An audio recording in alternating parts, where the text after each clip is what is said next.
Ito mga kabayan, bubuksan natin ang cover sa harap dahil napakaingay kapag umaandar ang sasakyan na ito. Malapit-lapit sa timing belt kaya buksan natin.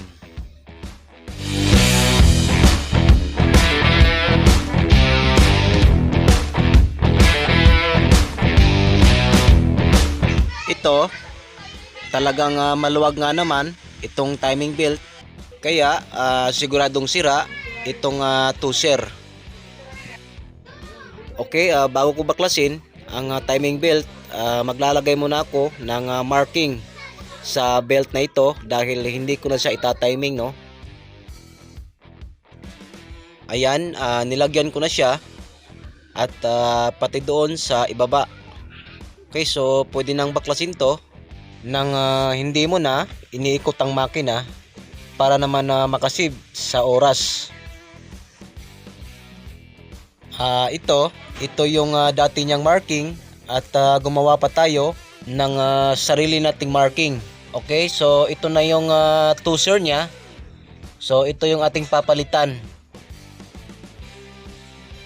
Babaklasin ko na itong kanyang timing belt.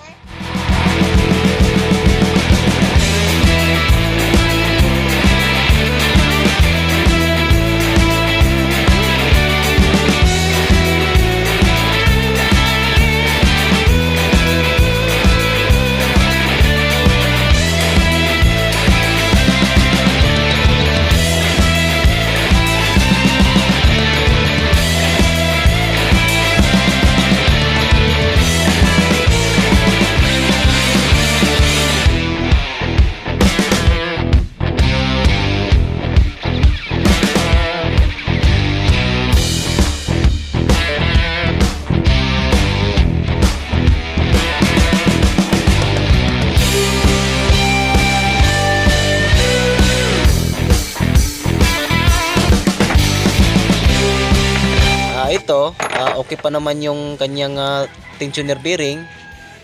Kapapalit lang daw ng may-ari ng seat, pero ang toser ay madaling bumigay. Samantalang 70,000 nga lang ang tinakbo. Ito mga kabayan, ito yung ating papalitan dahil ito ay may leak na, no. Ayan, may basa. So dahil dyan ay hindi na niya mapigilan ang vibration ng timing belt. Kaya kapag inapakan mo ang silinyador ay nagnanacking siya. So kapag nakaminor siya ay wala namang knocking, no. So hinatulan ko kanina na ang sira nito ay talagang toser. Kaya binaklas ko na itong cover sa harap. Dahil kita nyo kanina nung diinan ko ang timing belt ay masyadong maluwag dahil hindi na humihigpit itong toser. Okay, so palitan natin ito ng bago.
Ito mga kabayan, napakahigpit na ng timing belt, no? So sigurado tayong hindi na ito magnanaking at ikabit na natin ang cover para masubukan.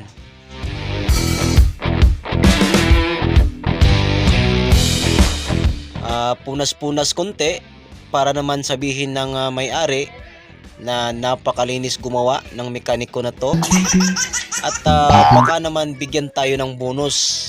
Ito dahil tapos na, sabik na tayong malagyan ng pera ang ating bulsa at dagdag trapo-trapo pa para naman laki-lakihan na niya ang ibubunus niya sa atin.